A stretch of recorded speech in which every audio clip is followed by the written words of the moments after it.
Fernando Ríos. Rosabel Rodríguez.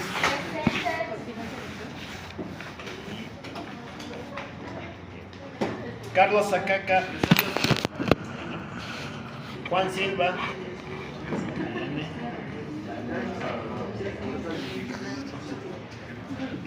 Melanie Surco. Lizzy Tapia. Lizzy Rachiel Tapia. Corraima Torres. Jacqueline Titito. Melvi Turpo. Abigail Velázquez. Y Juliana Yurra. Bueno, han faltado 4. Ya debería acertar. Después de ayer, tal vez. No han durado ni un final de hito. Con media hito ya les ha pasado. ¿Cuánto acabará? Ya. Bueno, ¿en qué nos vamos a quedar? Ya hemos hecho esto, ¿no? Esto,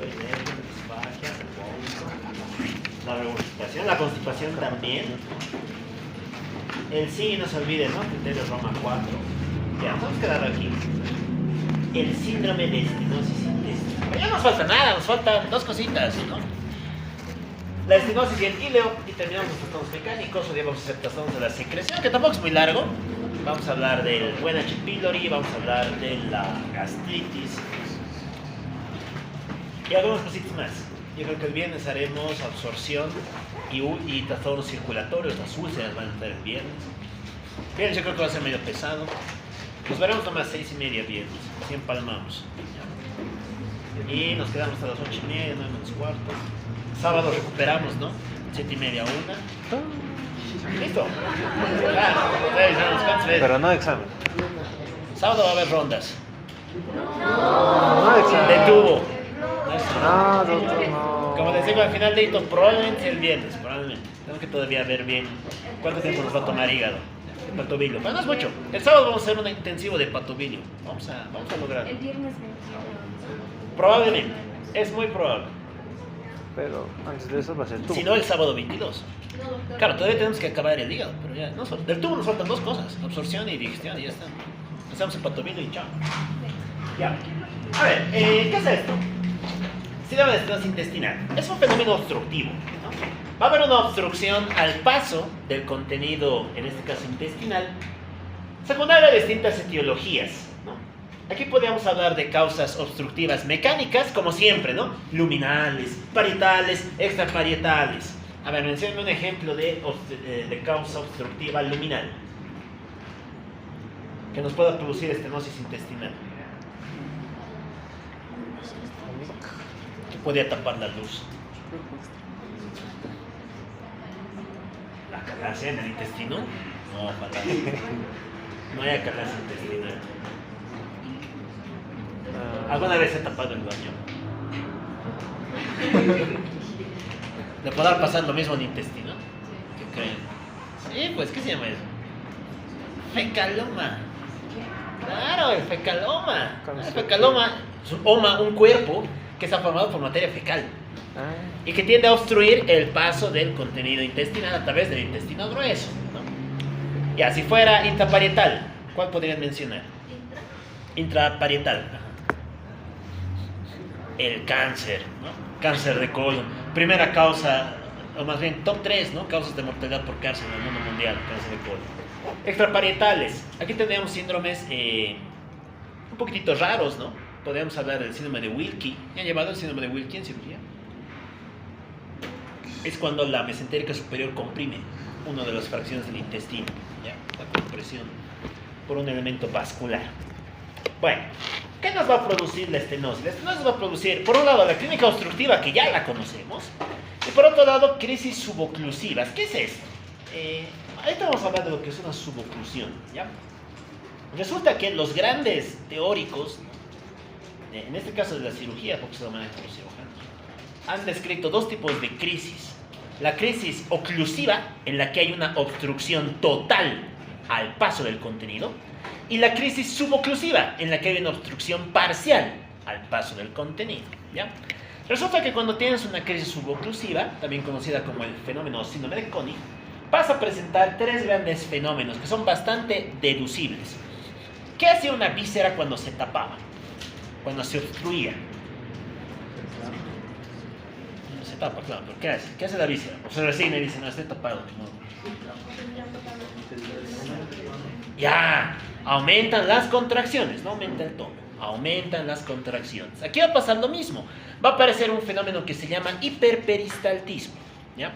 Y si hay hiperperistaltismo, nuestro intestino en este caso se va a contraer con más fuerza.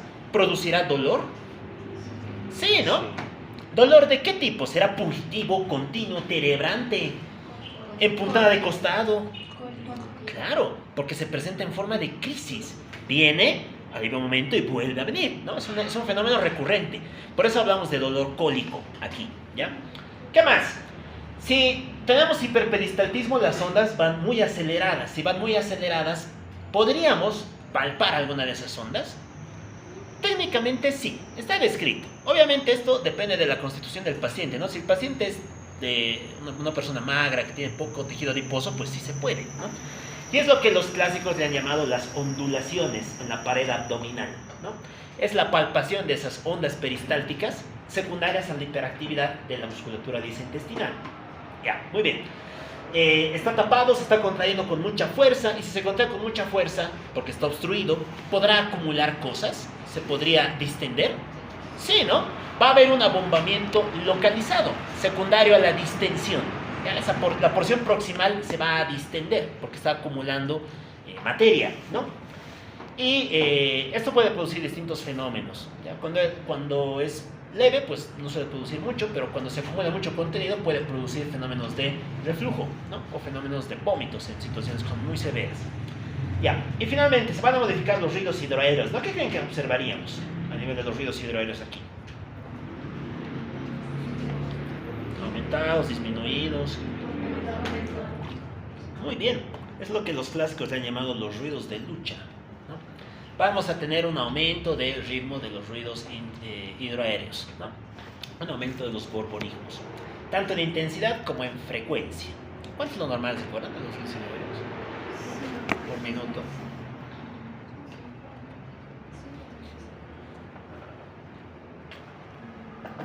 ¿Cuánto es lo normal? En 55. Ya, creo que se puede ver en el Suros, ¿no? No saben hasta. No, está en el Argentino. No saben hasta 20, 75. Bueno, le pido un poquitito de no lo leamos. Ya, poco más que contar aquí, ¿no? Fíjense que pueden haber fenómenos de obstrucción de muchos tipos, ¿no? Obstrucciones mecánicas, luminales y demás. Hablaremos de este otro, es más interesante, el íleo, ¿no?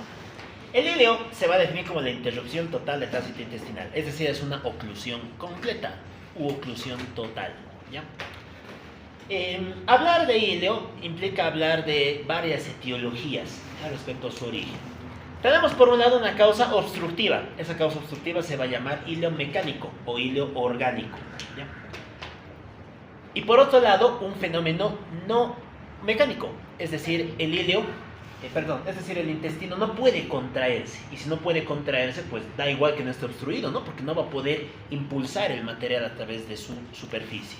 En ese caso le vamos a llamar íleo funcional o íleo adinámico. En realidad aquí es adinámico, pero bueno.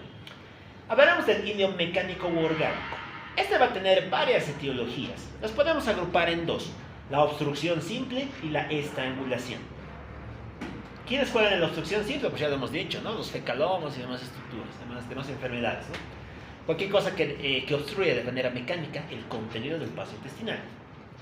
En la estrangulación, ¿qué vamos a tener? Vamos a tener compromiso vascular. Aquí ya no solamente hay obstrucción al paso, sino también hay alteración de la circulación.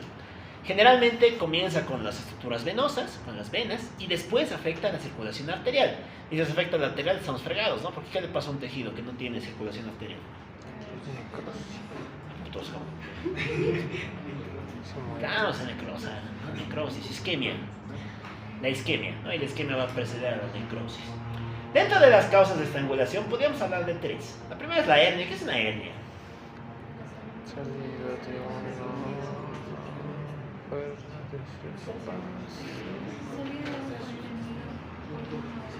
Por un agujero.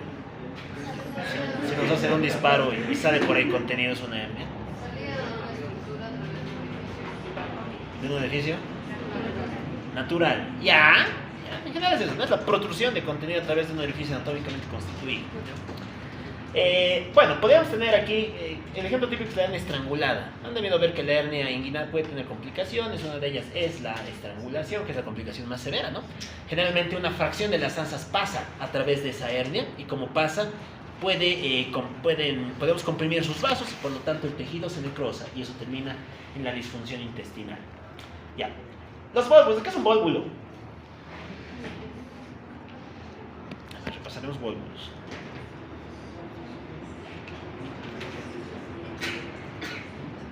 El vólvulo es el giro de 180 grados que realiza un asa del intestino grueso sobre su mesenterio, ¿ya? Sobre su eje mesenterio.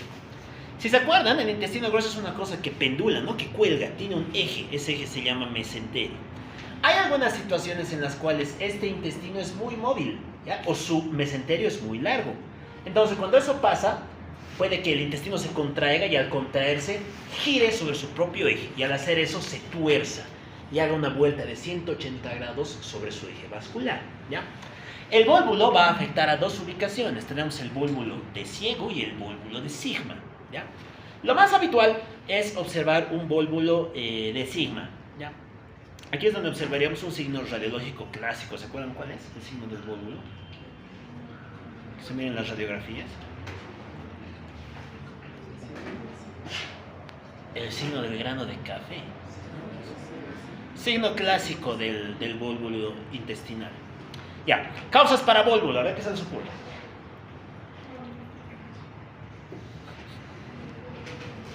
Va a haber dos grandes, ¿no? La primera, que tengas un colon muy grande, muy grueso, muy dilatado, el dolicomegacolon.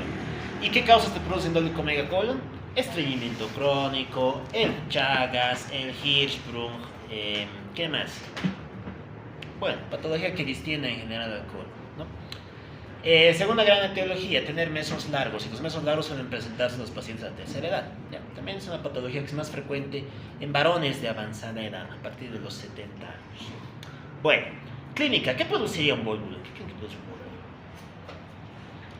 Imagínense que el intestino grueso ahorita está tranquilo y de la nada gira 180 grados, como si fuera la cabeza de una muñeca, ¿no? Se da la vuelta. ¿Qué produciría? ¿Duele o no duele? Claro, un dolor intenso, dolor abdominal. ¿De qué tipo? Cólico continuo, terebrante.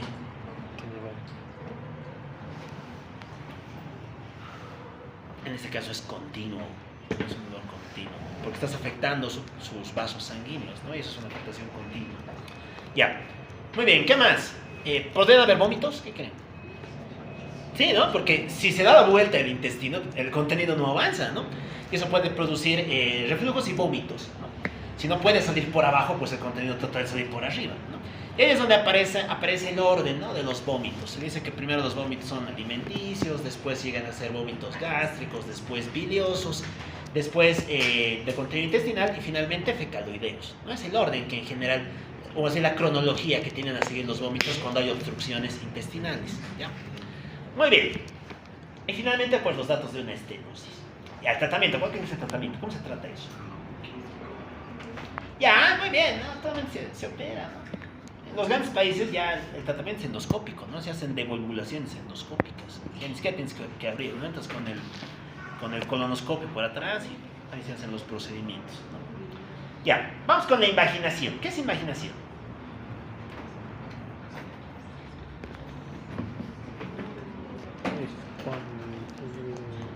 ¿Cómo es? ¿Qué creen que sea la invaginación intestinal?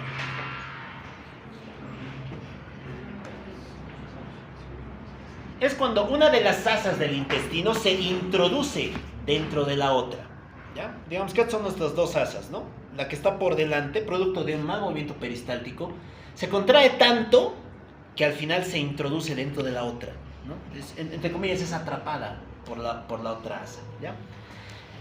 Clásicamente aparecen dos componentes aquí, ¿no? El intussusceptum y el intussuscepiens. El intussusceptum es el que va a recibir al asa y el intussuscepiens es el que se invagina.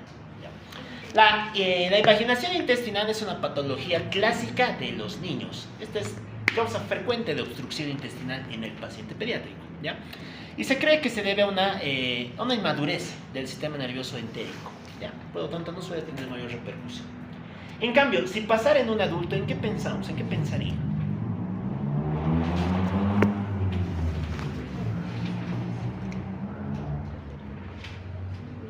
En el adulto, si hay invaginación, o en el varón joven, una persona joven, la principal causa es el cáncer. Esto es típico de los linfomas del intestino delgado y del cáncer de intestino delgado, ¿ya? Generalmente no de colon. ¿Por qué? Porque en la invaginación el que más sufre es el intestino delgado, ¿ya? Y el cáncer ahí el adenocarcinoma no suele ser muy frecuente. En el intestino delgado suelen jugar los carcinosarcomas, los sarcomas, los tumores y demás. Ya. Clínica de la imaginación. ¿Qué nos produciría?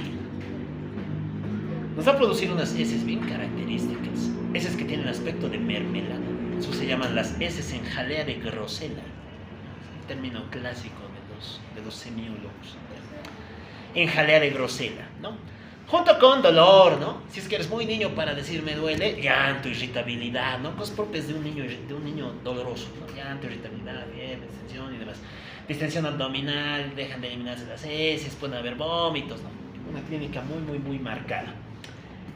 Como les decía en los niños, una causa que también es bastante importante es la adenitis mesentérica. No sé si lo han visto ya en cirugía. ¿Ya está llamando cirugía abdominal? También cabeza. Bueno. La adenitis mesentérica es la inflamación del tejido linfoide del intestino delgado, ¿ya? Y se comporta como una obstrucción mecánica, porque los ganglios se inflaman y limitan el paso del contenido subtraves, ¿ya? Bueno, generalmente esto se diagnostica por ecografía, entonces se diagnostica por eco o por radio, ¿no? Aquí, pero lo que más te sirve es la eco, la imaginación. La radiografía no es útil, ¿ya? Aparece un signo clásico, que es el signo del donut, el signo de la dona, señor. También te puede ayudar la tomografía, sobre todo para planificar la cirugía, y el tratamiento suele ser quirúrgico. Ya, vamos con el hilio funcional. El hilio funcional o dinámico o adinámico. Aquí, como les decía, el problema no es una obstrucción, sino es que se altera la contractilidad del intestino como tal, ¿ya? Para esto vamos a tener dos grandes causas, el hilio paralítico y el hilio espástico. Entonces es lo mismo, ¿no? Los nombres. Hilio paralítico, ¿qué creo que sea esto? Claro, si es que el intestino está paralizado, se podrá contraer, podrá generar ondas peristálticas. No, eso te va a generar un hilio. Causas para hilio paralítico.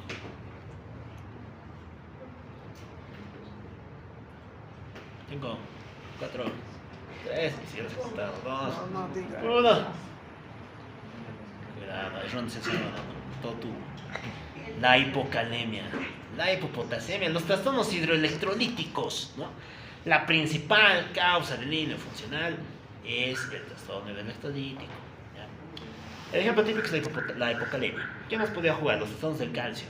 Puede jugar aquí también la hipocalcemia y demás. ¿Qué más? La denervación, ¿no? ¿Qué pasa si lesionamos al sistema nervioso autónomo? Lo mismo, ¿no? Podríamos dificultar su capacidad de contracción y eso también nos puede producir un hilio paralítico. En cambio, el hilio espástico, ¿qué creen que sea?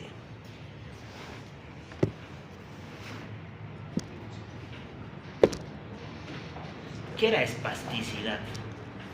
Volvemos a neuro. ¿Cómo es que espasticidad? Se han olvidado, ya vamos a examen. Han pasado menos de 24 horas.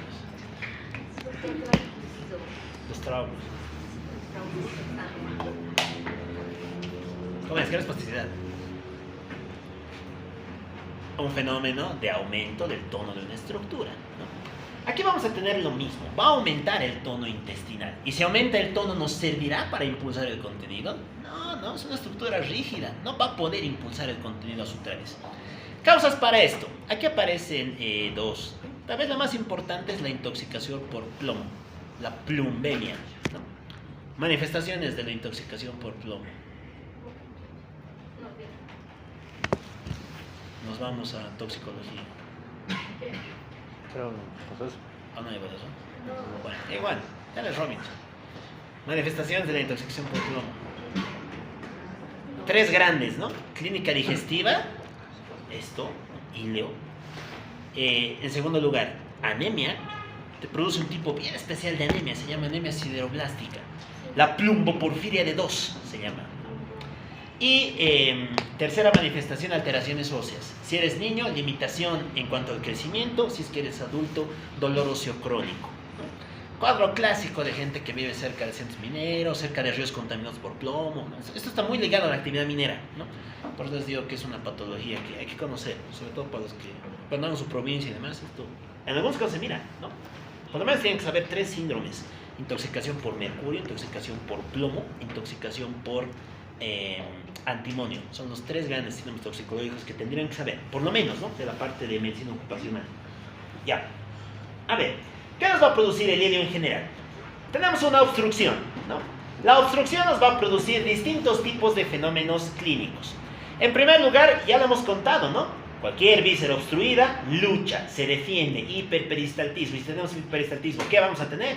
Dolor cólico, ondulaciones, ruidos hidroeros aumentados, ¿no? Ruidos de lucha. Esto ya lo hemos contado.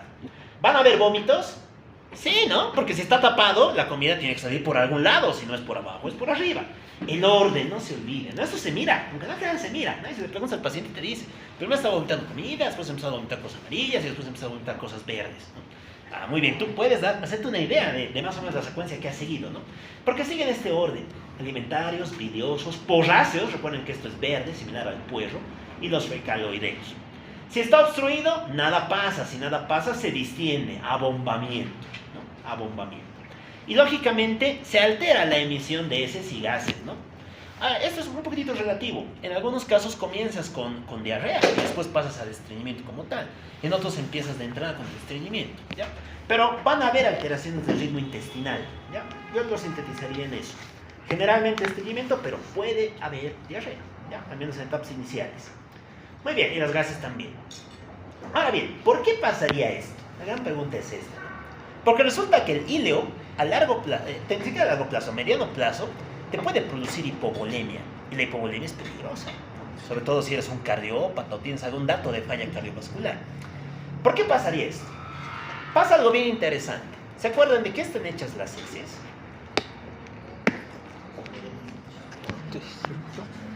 De tejido, ¿qué tejido? De bilis. No, se enseñan cosas líquidas, ¿no? ¿Cómo es? ¿Han visto una S? ¿Conocen las S? ¿De qué están hechas? ¿Tan de cerca? Tan de cerca, no. Bueno, tampoco tan cerca. Pero bueno, en parásitos, no han hecho parásitos de toma de cococultivo. Se han perdido las cosas más interesantes que hay. Ya. Bueno, resulta que las heces están hechas de cosas que el cuerpo no puede absorber, ¿no? Aquí generalmente juega la fibra vegetal, la celulosa y demás. Si no es absorbible, tiene una propiedad: es osmóticamente activo. Y como es osmóticamente activo, el ejemplo típico es la fibra, ¿no? ¿Qué va a hacer? Va a jalar agua, ¿no? Si jala agua, pues toda esa agua va a pasar aquí, a la luz intestinal. Y como estás jalando agua desde tus vasos hacia la luz del intestino, ¿vas a subir o vas a perder volemia? Perder volemia, ¿no? Porque tu volemia, tu plasma, se está yendo a la luz intestinal por el efecto osmótico, ¿no? Y eso te va a producir hipovolemia. Muy bien, ¿por qué va a haber hipopotasemia? Y sobre todo alcalosis metabólica. Porque si se acuerdan, las secreciones del intestino son alcalinas y son ricas en potasio, ¿no? Entonces, como tu intestino está lleno de materia, trata de ayudarle generando más secreciones, pero no sirve, ¿no? Porque la obstrucción está adelante. No obstante, aumenta su ritmo secretorio y eso va a hacer que pierdas más potasio y que pierdas más hidrógeno. Y eso te va a producir hipopotasemia y alcalosis, ¿ya? Estas se conocen como las manifestaciones sistémicas del híleo, ¿ya? Porque si se dan cuenta van a afectar el componente circulatorio más bien que tiene el paciente. Nunca hay que perderlas de vista. Suelen descompensar muchos cuadros, sobre todo, como les digo, paciente cardiópata. Esto es típico factor descompensante en un paciente que tenga ya datos de falla cardiovascular previa. Ya, la repercusión local ya la hemos contado, ¿no? Abombamiento y demás. A nivel radiológico aparece esto. ¿Se acuerdan qué se llama esto? Nos vamos a diagnóstico por imagen. Al final de ahí te van a medir placas, ¿no? ¿Cómo es? ¿Qué es esto?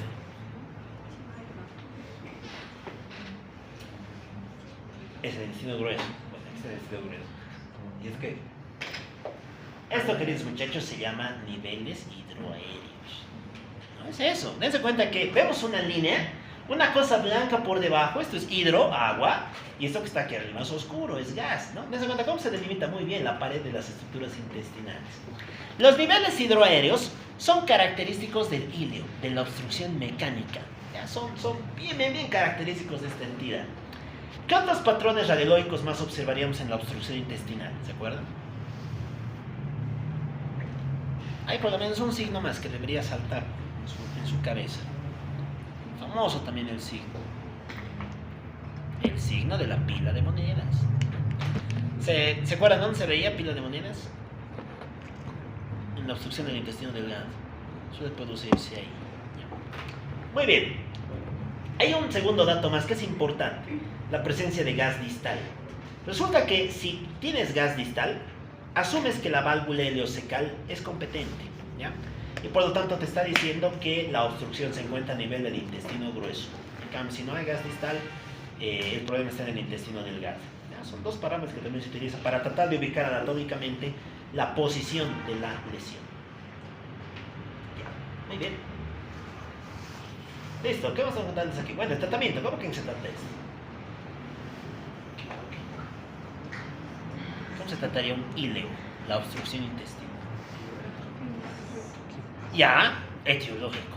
Esto es patología típico de los cirujanos manejan esto. Nada, ¿no? Si tu causa es imaginación, lo operas, es humor, lo operas, si es que es un tumor, lo quitas. Vas a dar tratamiento etiológico. Y mientras tanto, ¿qué harías? ¿Qué se maneja el tratamiento de supurio? Tres cositas, ¿no? Que son el manejo universal de todas estas cosas, ¿no? Los cirujanos son personas bastante simples, les gusta hacer las cosas bien puntuales. Se pone una sonda, sueroterapia, y lo pones en dieta absoluta, nada más. Así es como se maneja en general el híleo.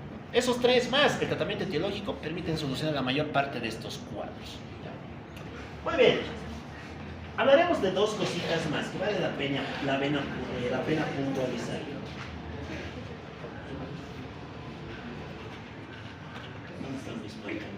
Ya, me sirve.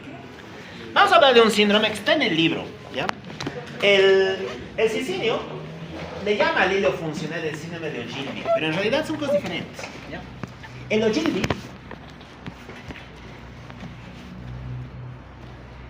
también conocido como síndrome de pseudoobstrucción intestinal aguda, es un fenómeno que se caracteriza por eso, por crisis suboclusivas. Pero suboclusivas en un tipo concreto de paciente. Esto se va a presentar en un paciente de avanzada edad, tercera edad,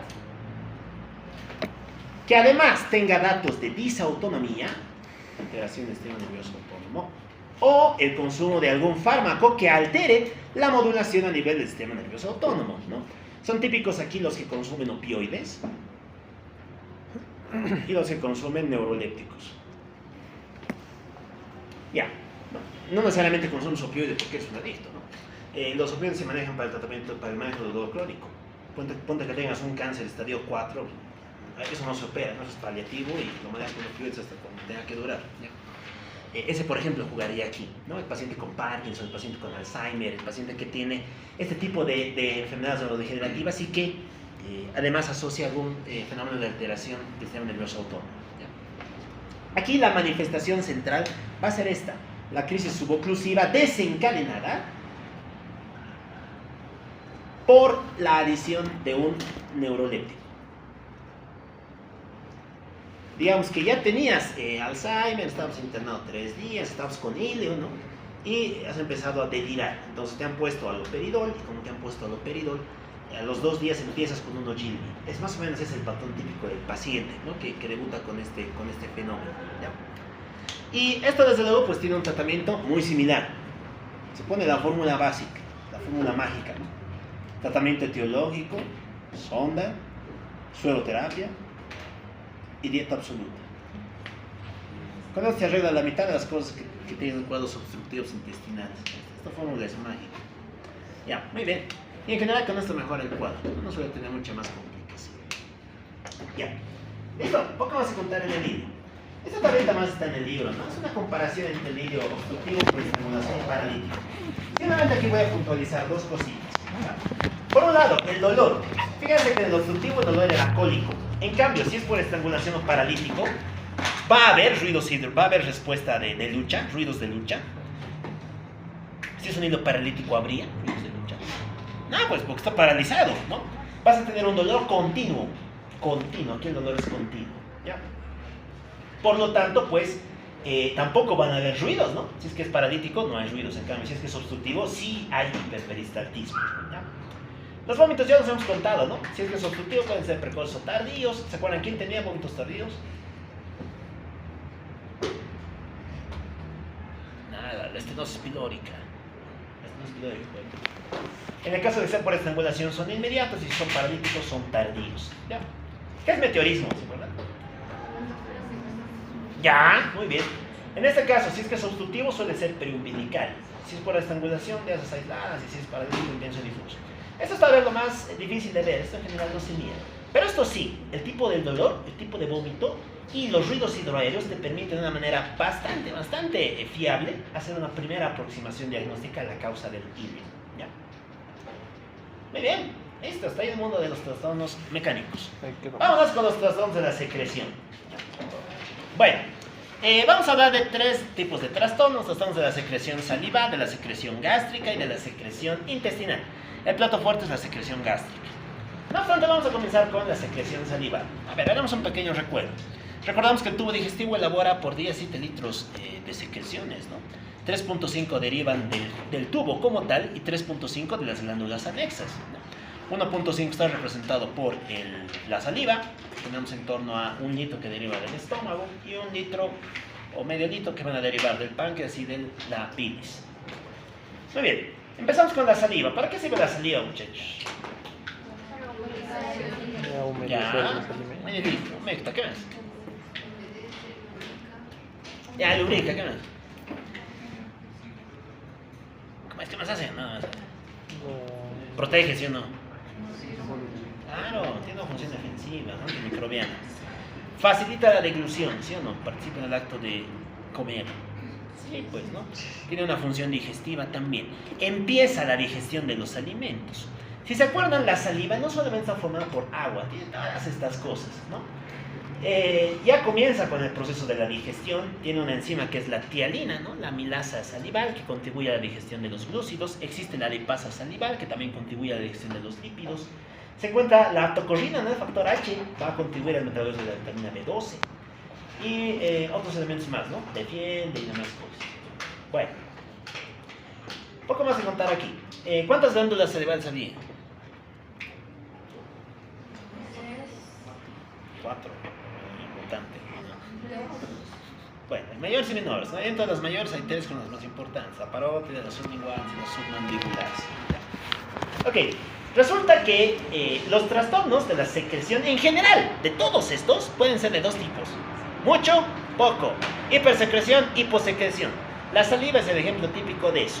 Tenemos trastornos por exceso, hipersecreción, que van a tener nombre, ¿no? Esto se llama cialorrea o el tialismo, es lo mismo, ¿ya? En cambio, si tienes poca secreción, le vas a llamar hipocialia, ¿no? Empezaremos con el exceso.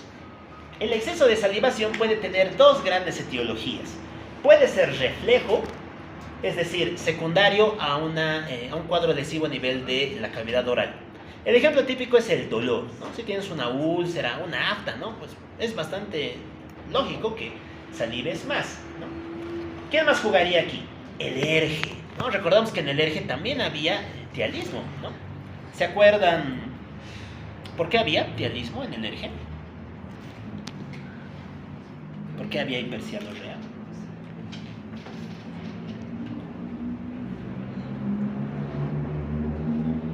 Bueno, nada, no está repasando. Ya, resulta que, como en el erge hay un reflujo de contenido gástrico ácido, la saliva se libera en mayor cantidad. ¿Para qué? Para neutralizar el ácido. Recordamos que la saliva tiene bicarbonato y el bicarbonato neutraliza las cosas que sean ácidas. Y también aquí jugarían los vómitos. Ya. Por otro lado tenemos a la causa primaria. Aquí tienes un problema a nivel de las glándulas salivales que van a hacer que produzcas más saliva. Dos causas. Los colinérgicos tienen sentido, ¿no? Si se acuerdan, la acetilcolina y el parasimpático hacen que salives más, porque el parasimpático promueve todo lo que sea digestión. Y la intoxicación por plomo. Lo mismo también juega aquí. Ya, ¿qué manifestación te produce la cialorrea? La cialorrea, ¿qué tiene que tener ahí? En general, nada. Siempre y cuando se mantenga la capacidad de la deglución. Podrías salivar todo lo que quieras, pero mientras lo puedas deglutir, no pasa nada. Esa saliva va a pasar hasta tu cavidad, hasta tu tubo digestivo. ¿Qué pasa si es que la deglución está alterada? Ahí sí tendrías manifestaciones visibles, ¿no? Es donde vas a tener el babeo, el fenómeno del babeo. ¿Y quiénes tienden a babear de manera patológica? Están señalando entre ustedes, ¿no? Bueno, sin exhibirse, por favor. Secreto médico. Parálisis facial. No. Los pacientes con enfermedades neurodegenerativas. Claro, ¿no? Recordamos que la deglución es un acto motor. Si tienes problemas para controlar la actividad motora, pues vas a tender a babear, ¿no? Ahí jugaría el Parkinson, juega el Huntington, las Coreas y todas estas cosas que ya nos miran.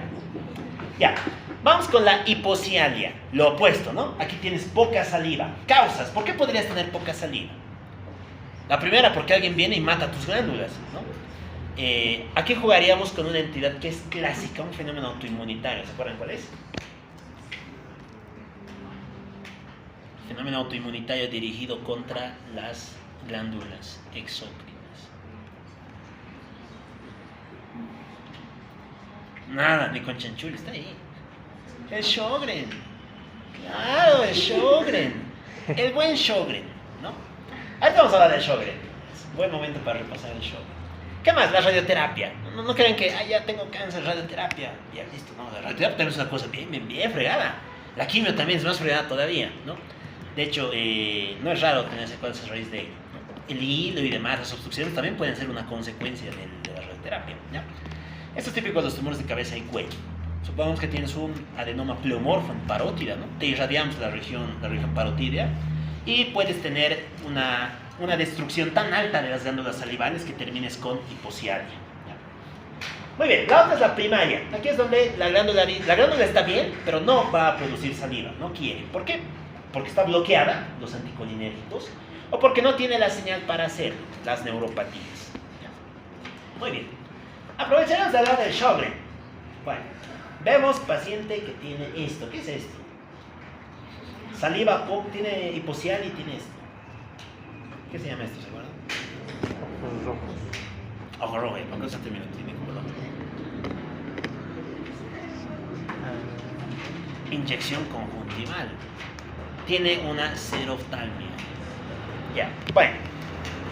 A ver, hablaremos del Sjögren. Fenómeno autoinmunitario. El Sjögren puede ser de dos tipos, ¿no? Tenemos Sjögren primario, Sjögren secundario. El Sjögren primario es aquel que se presenta como Sjögren aislado. Solo tienes Sjögren y ya. En cambio, en el secundario tienes Sjögren más algo. ¿Qué es ese algo? Otra enfermedad reumatológica. La que generalmente acompaña al Sjögren es la artritis reumatoide. De hecho, es bien habitual que un paciente que tenga artritis de aquí a 2-3 años empiece a tener clínica de Sjögren, debute con un síndrome de Sjögren, ¿ya? Porque los mecanismos patogénicos son similares, los dos son autoinmunes. Después ya juegan las demás, ¿no? Juega el lupus, juega la esclerosis sistémica y demás. Ya. El Sjögren es un fenómeno autoinmunitario que está mediado por la presencia de autoanticuerpos, ¿no? ¿Cuáles eran los autoanticuerpos, se acuerdan? Que son criterio diagnóstico para el Sjögren. Bueno, diagnóstico, pero sí orientativo.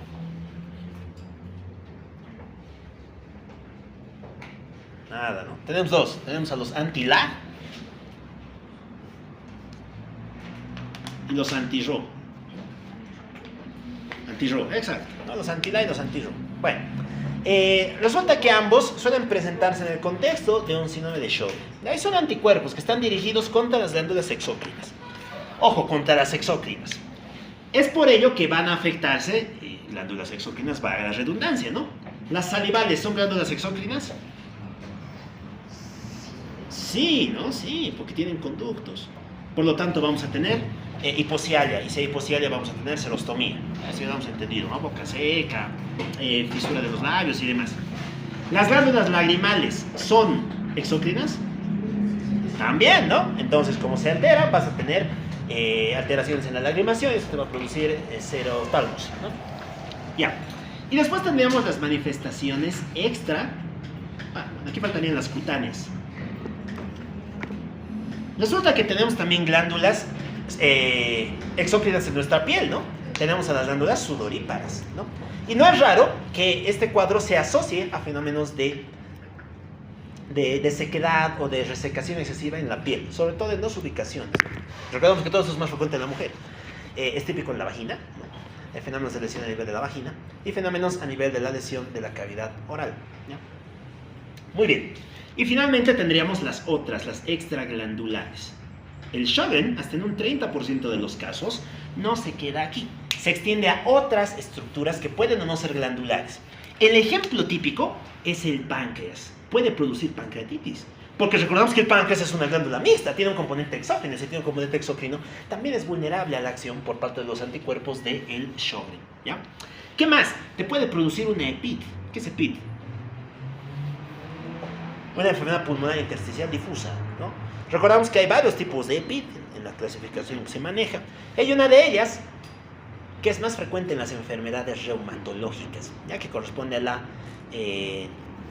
al patrón habitual, ¿no? Se conoce como neumonitis intersticial habitual. Ya. ¿Qué más? Bueno, poco más, ¿no? Puede producir todas estas alteraciones adicionalmente a ello. Y de hecho, el principal factor pronóstico es este. Tener esto es sinónimo de mal pronóstico. A diferencia de que tengas solamente estas alteraciones.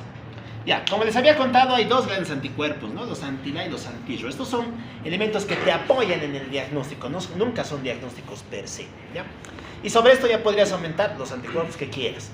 Por ejemplo, si fuera una artritis reumatoide, ¿cuáles eran los anticuerpos de las reumatoides, de acuerdo? El factor reumatoide y el anti-CCP, el antipéptido citrullinase, ¿no? Si fuera lupus, ¿qué anticuerpos son los del lupus?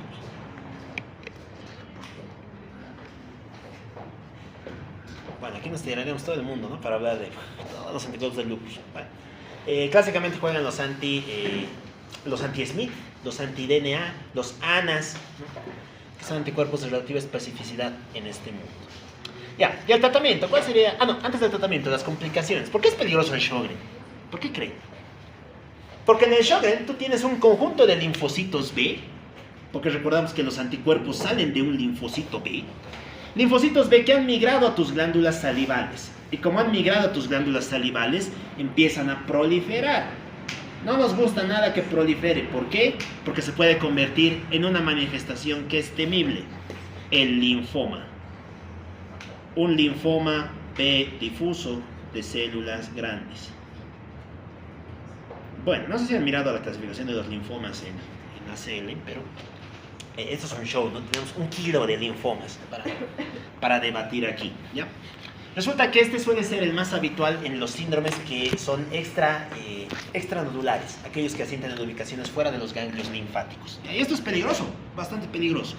De hecho, es la complicación más temida de este. ¿Se acuerdan qué otra enfermedad puede producir esto? Que también es autoinmunitaria y que está fuera de un ganglio linfático. Y que afecta a la tiroides. El Hashimoto. Y el Hashimoto produce un linfoma por el mismo mecanismo. Exactamente el mismo mecanismo. Proliferación de linfocitos B que se descontrolan y terminan dando pie a la formación de un linfoma. Ya. Y el tratamiento aquí en general, ¿cuál es? Es sintomático, ¿no? Se trata con lágrimas, se trata con aumento de las secreciones y demás. Los corticoides no han tenido una muy buena evidencia al respecto. Y sobre todo es eso, ¿no? Es tratamiento sintomático y ver el seguimiento a largo plazo. Si empiezan a pasar estas cosas, ya tomas alguna medida que sea mucho más severa. Se están estudiando monoclonales para abordar esta enfermedad. Bueno, aquí vemos una biopsia del Sjögren, ¿no? Fíjense que estas son las glándulas salivales, glándulas tubulacinares, ¿no? Y fíjense el infiltrado prominente en su intersticio, ¿no? Una gran cantidad de linfocitos. Ya, muy bien. Vámonos con el estómago. A ver, ¿para qué sirve el estómago? El estómago elabora una secreción que se llama jugo gástrico. El jugo gástrico tiene distintas sustancias, ¿no? Para empezar, está formado por agua. No es nada novedoso. También tenemos esto, ¿no? ¿Qué es esto?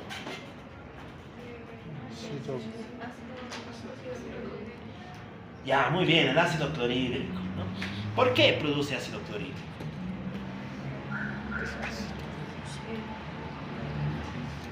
¿Para qué sirve el ácido clorhídrico?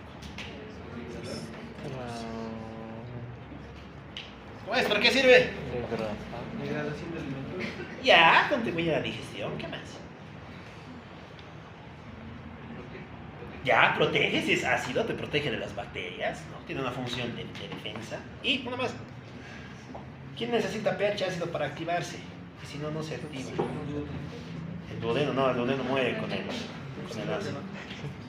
Se forma una úlcera duodenal. ¿Cómo es? ¿Quién?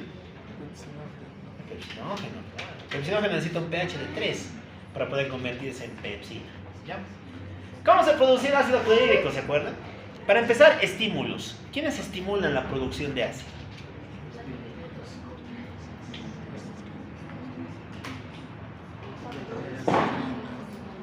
¿Cómo es? ¿Quiénes? Doctores. ¿Otro cuál?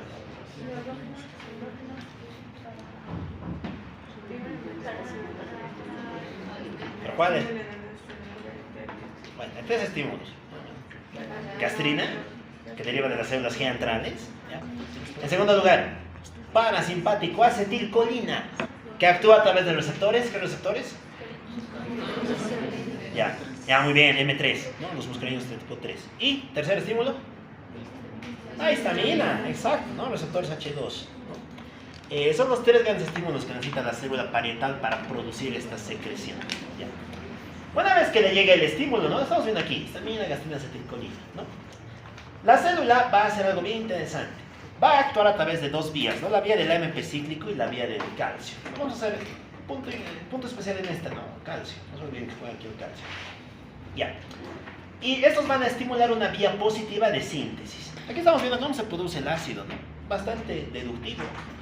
La célula, si algo le sobra es agua y dióxido de carbono, los junta. ¿Y qué crea? ¿Qué se llama esto? Muy bien, el ácido carbónico, ¿no? ¿Qué se llamaba la enzima que cataliza esta reacción?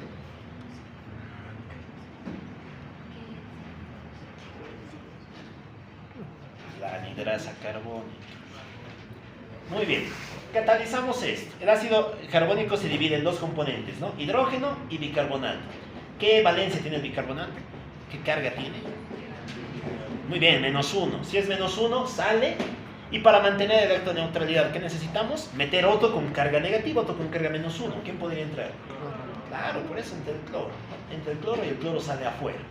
Muy bien, este buen hidrógeno va a salir. Y sale, como tiene carga positiva, intercambiado por otro ion de carga positiva. ¿Qué ion será? Claro, que es una juega la buena bomba de protones, ¿no? Sale hidrógeno, y como tenemos hidrógeno y cloro, los dos se juntan y forman ácido clorhídrico. Hace el proceso de síntesis del ácido. Muy bien, ya hemos visto sus funciones, poco más. ¿Cómo se controla esta secreción? Ahorita vamos a hablar de su regulación. Tiene tres fases, pero bueno, ahorita vamos a hablar de ello. Ya, vamos con esto, las pepsinas. ¿Para qué sirve la pepsina?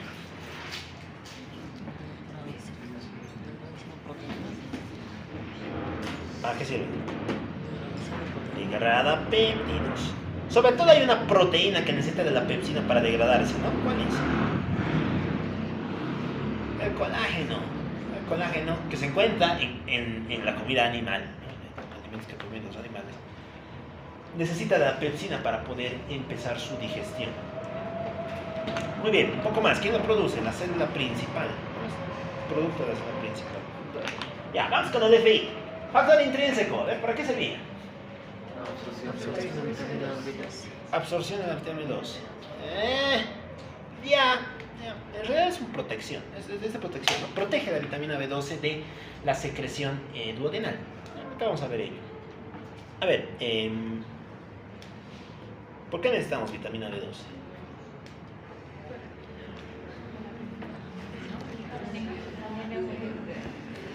Ferropénica no. Ferropénica tiene poco hierro. ¿Pero por qué? Es una gran pregunta, ¿no? ¿Por qué? ¿Para qué sirve la cobalamina? Nos vamos a Bioki, ¿no? Nos vamos a Harper. ¿Qué dice el Harper? Resulta que la vitamina B12 es necesaria para hacer un proceso que se llama donación de grupos metilo. Los grupos metilos son necesarios para producir ADN. En síntesis sirve para producir ADN, ¿ya? Si la célula no tiene vitamina B12, no puede producir mucho ADN. Y por lo tanto, la célula se hace muy grande porque trata de ampliar el tamaño de su núcleo. Es por eso que en la anemia megaloblástica vemos células de un tamaño tan grande, ¿no? Eso lo vamos a mirar cuando lleguemos al tema de salud. Ya, resulta que la vitamina B12, que es un compuesto fundamental porque se obtiene a través de la dieta, tiene una fisiología también bastante regulada, ¿no? Como les había dicho, comienza a nivel de la saliva a través de la producción de un factor, ¿no? Ese factor se llama el factor H. Algunos se llaman factor R, pero es lo mismo, la aptocorrina, ¿ya? Este factor H se encuentra con la vitamina B12 a nivel del estómago. ¿Y para qué se encuentra? Para que se proteja de la acidez gástrica, ¿no? Como les decía aquí, el pH es muy bajo, de 1 a 3, ¿no? Y si es que la vitamina B12 llegara solita, se destruiría. Para que no se destruya, se necesita del factor H. En su lugar, el factor H se sacrifica, ¿no? Este muere. Pero la vitamina B12 sigue viva. Y es así como llega al duodeno. En el duodeno se va a poder encontrar con el factor intrínseco. Que recordemos que se había liberado aquí, ¿no? En el estómago. Muy bien. ¿Y por qué se une al factor intrínseco? Otra vez para protegerse, ¿no? La vitamina B12 es como una víctima, se va protegiendo con todos para que nadie la mate, ¿no? Entonces aquí llegan las secreciones duodenales, intestinales y demás, las pancreáticas, ¿no? Y estas van a venir y lo van a matar al factor intrínseco. Pero la vitamina B12 sigue, ¿no? Sigue viva, sigue en pie. Y es así como llega al ileón, que es donde se va a absorber, ¿no? Recordemos que a nivel del ileón va a ser captada a través de dos receptores, sobre todo uno es el más importante, el receptor de la cubilina, que va a tender a captar a la vitamina B12, la cual pasa al torrente sanguíneo y es transportada por medio de una enzima. ¿Cómo se llama la que transporta la vitamina B12? Lo vemos al Harper. ¿Qué dice el Harper? Bueno, también es bastante lógico. ¿Cómo se llamaría el transportador de cobalamina? A ver, ¿cómo se llama el bus que te lleva a Copacabana? Transcopacabana. ¿Cómo se llamará el que te lleva a la cobalamina?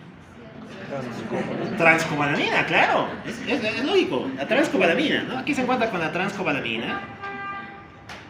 Y esta va a permitir transportarla hasta su reserva en el hígado, ¿no? Donde te proporciona un almacén que puede durar de 3 a 6 meses.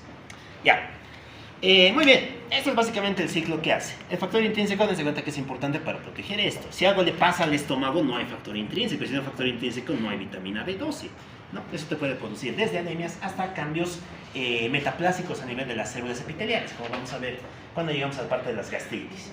Ya, te produce moco, esto te protege, ¿no? ¿Cuáles serán los mecanismos de protección de la barrera de la mucosa gástrica? Ya, moco, bicarbonato y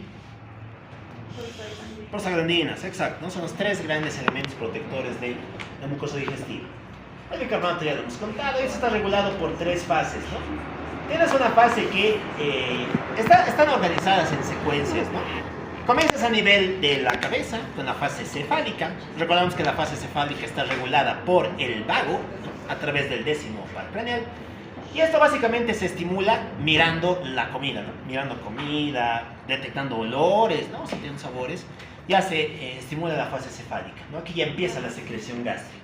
No obstante, la principal es la fase gástrica. La comida llega al estómago se distiende. ¿Y cómo se distiende? Recordamos que estimula otra vez al vago. ¿Y el vago qué hacía con la célula parietal? La estimula también, ¿no? Entonces que liberes mucho más ácido, ¿ya? Mucho más secreción. Muy bien.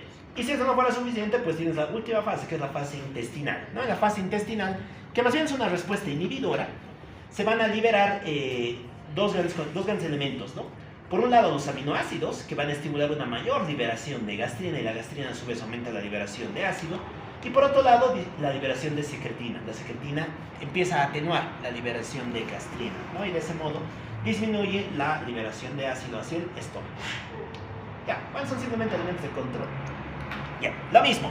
Al estómago le pueden pasar 2 cosas a nivel secretorio. Mucho, poco. Si tienes mucho, se le va a llamar síndrome de hipersecreción, ¿ya? Dentro de las hipersecreciones tenemos 2 grandes causas.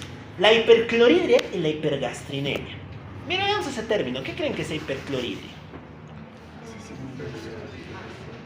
Ya, muy bien. Una excesiva producción de ácido clorhídrico. Tú estás produciendo mucho ácido, ¿ya? ¿Y dónde está el problema ahí? ¿Cuál era la célula que en la gastrina? No. ¿Cuál era la célula que producía el ácido? La célula parietal, exacto. Algo le está pasando a la célula parietal. Alguien está activando la célula parietal, ¿ya? En cambio, esta otra se llama hipergastrinemia. ¿Qué dice aquí? Tienes mucha gastrina, y como tienes mucha gastrina, vas a tener mucho ácido. Dense cuenta que aquí la consecuencia es el aumento de la producción de ácido. ¿Dónde está el problema en la hipergastrinemia? En la célula G. La célula G es la que está produciendo mucha hormona, y esa hormona es la que está alterando los mecanismos de secreción normal del estómago. Ya, la hipercloridria va a tener varias etiologías. Vamos a empezar hablando de la modificación de los factores, ¿no? Vamos a hacer un breve recuerdo de lo que acabamos de contar.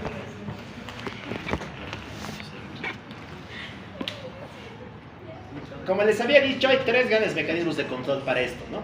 Acetilcolina, histamina y... se me olvidó. Proteína, gastrina, ¿no? Gastrina. En medio juega el calcio. Ya. Podemos hablar de causas de alteraciones individuales. ¿Qué podría inducir una mayor liberación de acetilcolina y de ese modo una mayor producción de ácido? ¿Qué se les ocurre? ¿De dónde venía la acetilcolina? Ya, del parasimpático, del vago. ¿Cómo podríamos hiperestimular a nuestro vago?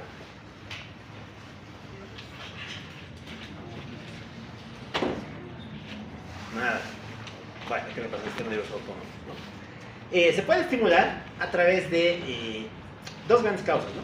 Causas psíquicas, no se olviden que aquí todo está vinculado, ¿no? Pares craneales, ganglios de la base, corteza, ¿no? Y en segundo lugar, las respuestas de estrés, ¿ya? De hecho, esta es la explicación por la cual aparecen 2 úlceras que son clásicas. Las úlceras de Cushing y las úlceras de Curling. ¿Qué eran las úlceras de Cushing? Siempre que hablamos Cushing hay que pensar en una cosa: hipertensión intracraneana. Cushing juega aquí, ahí está la ley de Cushing, el reflejo de Cushing, la triada de Cushing. También se preguntaban, ¿no? Está también en el libro. Siempre que hablamos de Cushing hablamos de hipertensión intracraneana. Aquí la causa es esa hipertensión intracraneana. Tienes algo que está comprimiéndote a nivel del sistema nervioso, y ese algo compresivo estimula al núcleo del vago, y como estimula al núcleo del vago vas a tener mayor liberación de acetilcolina.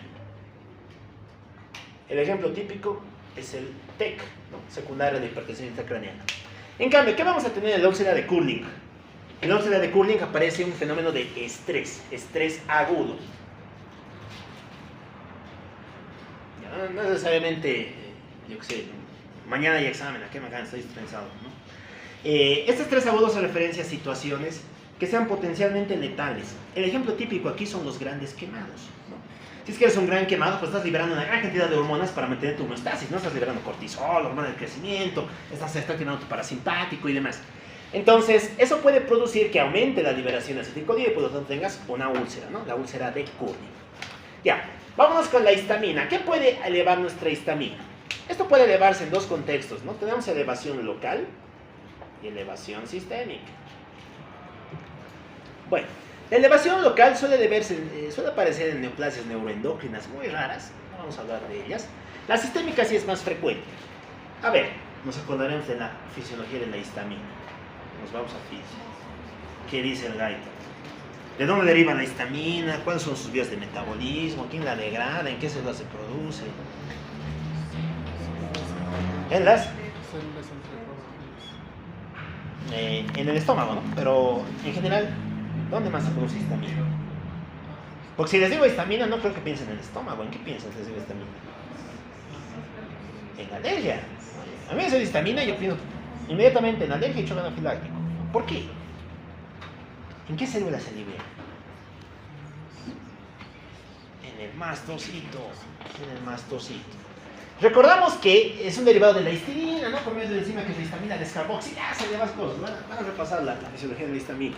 Bueno, Aquí juega la mastocitosis sistémica. La mastocitosis sistémica es un fenómeno monoclonal en el que tenemos un aumento en el número de los mastocitos, ¿ya? Generalmente por un problema a nivel de la médula ósea. Suele ser una forma de neoplasia hematológica.